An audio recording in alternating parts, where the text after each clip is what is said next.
Hey, what's going on, guys? It's your boy, Nerdmodon, and I'll be doing a gameplay commentary over some Battlefield 4. For this particular installment, you guys will see throughout the episode that I'll be using the Light Armored Vehicle 25, or the LAV for short.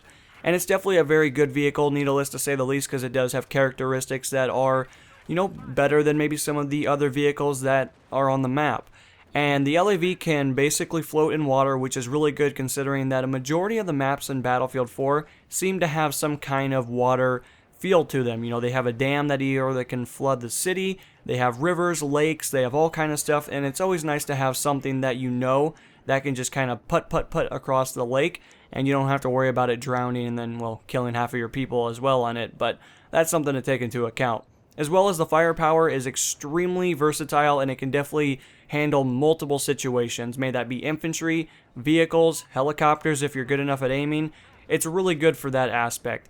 Meanwhile, the tank is, great for a lot of things. It's not too great at infantry. The tank is mainly constructed for tank versus tank, or you can just shoot down a helicopter if that's what you need to do. And it's nice to at least have a rock, paper, scissors system going on, and that's what Battlefield's all about, of course.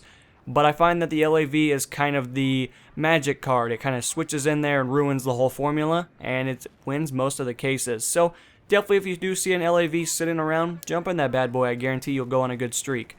But I want to talk with you guys about a couple of things in reference to the Battlefield full release.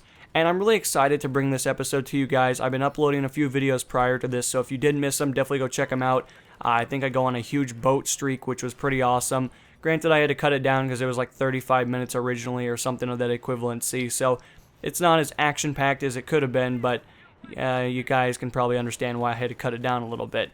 Of course, I did stick another episode in that you guys probably just saw previous to this, but more or less, guys, I've been posting a lot of videos, and today is going to be one of those days where you guys are just going to get absolutely annihilated by content, and maybe that's a good thing. I know when new releases come out, everybody's all excited. We all got our, creative engines going. We're all thinking of new things to bring to you guys, and we're all looking at new things to definitely try out for ourselves.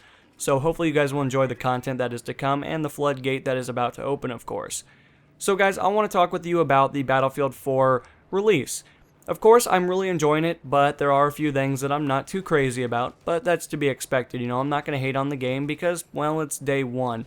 I'm sure, 6 months down the road right now, this stuff will make absolutely no sense to anybody watching, and I'm sure many of you guys won't remember the issues, the complications that we're currently undergoing.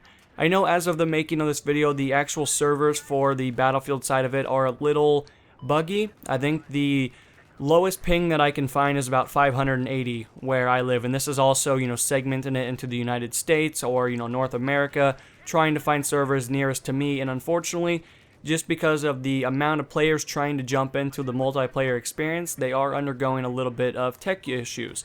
And that's to be expected. I'm not going to hate on them for that.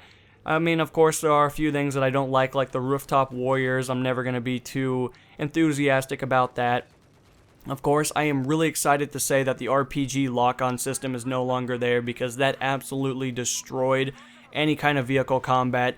And I've been having a lot of fun playing Siege of Shanghai. I know a lot of you guys have probably played it a lot, but I actually really like that map. I think it's probably one of the best maps in the vanilla thing that I currently like.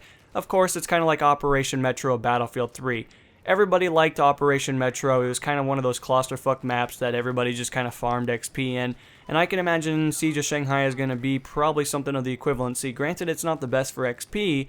It's definitely a very good time for competitive battles and wars and all this cool stuff and air combat, and it has pretty much everything that you could want. So if you're kind of new to the series, I highly recommend jumping into that map first. It'll give you an idea of how the vehicle combat works, and along it'll allow you to understand the fundamentals of the game. There are a few maps that I'm not too crazy about. Unfortunately, I don't know the names yet, so, guess I can't really describe them too much, but that's to be expected. Battlefield 3, there was about 4 or 5 maps that I just never played. When they came up, I always left the game, but that's to be expected. But other than that, I think the release so far has been really smooth. I'm really happy about what I got on my battle packs. They were nothing really special by any means.